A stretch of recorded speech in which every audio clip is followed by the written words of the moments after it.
আসসালামু আলাইকুম, স্বাগতম সবাইকে। কুকিং হাউসের আজকের আয়োজনে আপনাদের জন্য নিয়ে এসেছি দারুণ মজাদার ডিমের একটি রেসিপি। আজকে তৈরি করব এগ চিলি। অসম্ভব টেস্টি এবং মজাদার হয় এই এগ চিলিটা খেতে।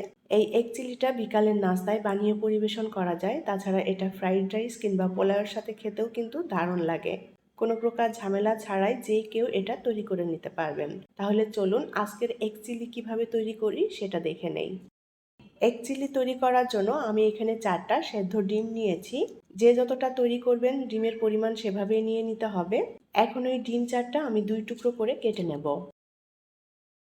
ডিম 4টা আমি 2 টুকরো করে কেটে নিয়েছি। এটা 4 টুকরো করেও কেটে নেওয়া যাবে প্রতিটা ডিম। যার যার পছন্দ মতো করে কেটে নেওয়া যাবে। এখন এই ডিমের মধ্যে আমি দিয়ে দেব পরিমাণ মতো করে লবণ। লবণটা প্রতিটা ডিমের উপরে ছড়িয়ে দেব। আর দিয়ে দেব গোলমরিচের গুঁড়া সামান্য পরিমাণ।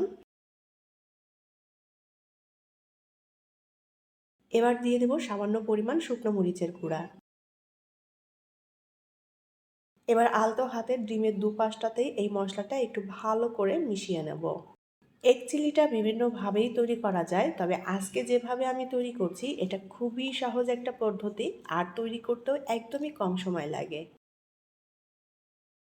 ডিমের উপর নিচ করে মশলাটা সুন্দর করে লাগিয়ে নিয়েছি। এখন একটা সাইডে রেখে দেব। বাটিতে আমি 2 টেবিল চামচ পরিমাণ নিয়ে নেব টমেটো সস। 1 টেবিল চামচ পরিমাণ নিয়ে নেব থাই চিলি সস। আর দিয়ে দেব 2 চা চামচ পরিমাণ সয়া সস। শুকনো মরিচের গুঁড়া নিয়ে নেব হাফ চা চামচ পরিমাণ। আর দিয়ে দেব গোলমরিচের গুঁড়া হাফ চা চামচের কম পরিমাণে। দিয়ে দেব টালা জিরার গুঁড়া। আর দিয়ে দেব সামান্য পরিমাণ চাট মশলা।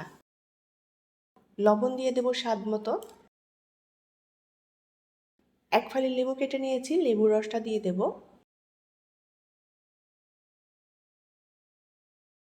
এবার চামচ দিয়ে সসটা খুব সুন্দর করে নেড়ে মিলিয়ে নেব।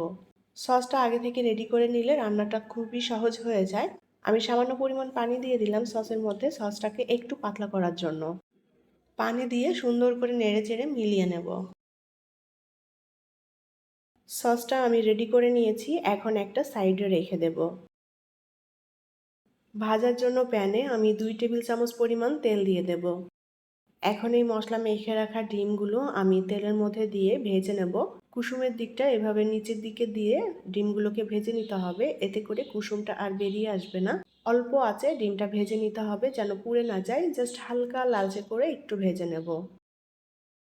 ডিমের এক পাশটা ভাজা হয়ে গিয়েছে, এখন ডিমগুলোকে উল্টে দেব। উল্টে দিয়ে অপর পাশটাও আমি হালকা ভেজে নেব। এই ডিমটা খুব বেশি ভাজার দরকার নেই, বেশি ভাজলে ডিমটা শক্ত হয়ে যাবে অতিরিক্ত। জাস্ট ডিমগুলো একটু ভেজে নিলে ডিমের ফ্লেভারটা ভালো আসে। ডিমের দুপাশটাই আমি ভেজে নিয়েছি, এখন তেল থেকে ডিমগুলো তুলে নেব।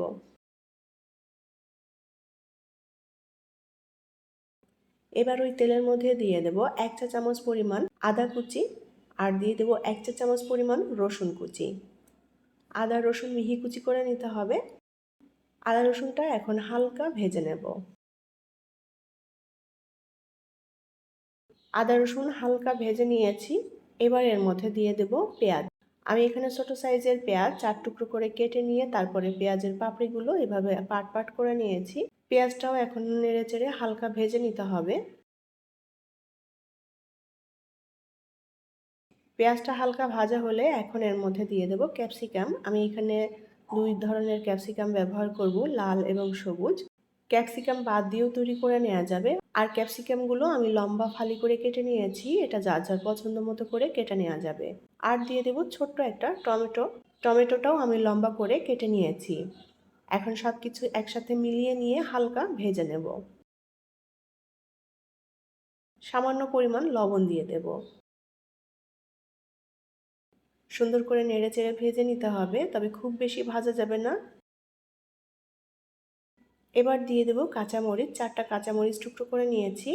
ক্যাপসিকামগুলো ভাজতে খুব বেশি একটা সময় লাগে না, অল্প সময়ের মধ্যে এটা সেদ্ধ হয়ে যায়।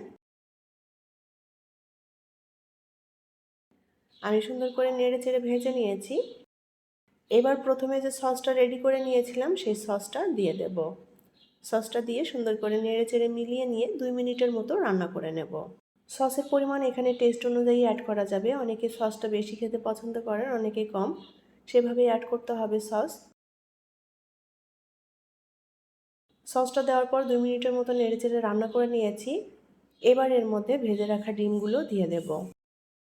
ডিমগুলো দিয়ে উল্টাপাল্টা করে নেড়েচেড়ে মিলিয়ে নেব। ডিম দেওয়ার পর আর খুব বেশি সময় রান্না করব না, এটা জাস্ট 1 মিনিটের মতো নাড়াচাড়া করে নেব সসের সাথে ডিমগুলো।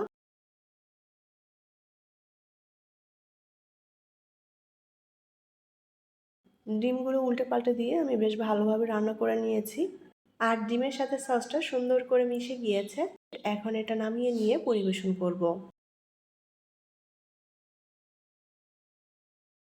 তৈরি হয়ে গেল অসম্ভব রকমের টেস্টি এবং মজাদার এগ চিলি। পরিবেশনের সময় আমি এর উপর দিয়ে কিছুটা ধনেপাতা ছড়িয়ে দিয়েছি।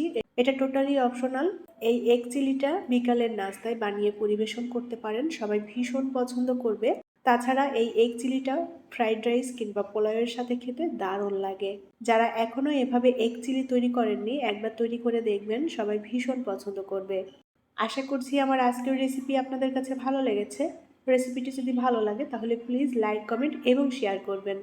পরবর্তী রেসিপি দেখার আমন্ত্রণ জানিয়ে বিদায় নিচ্ছি। আল্লাহ হাফেজ।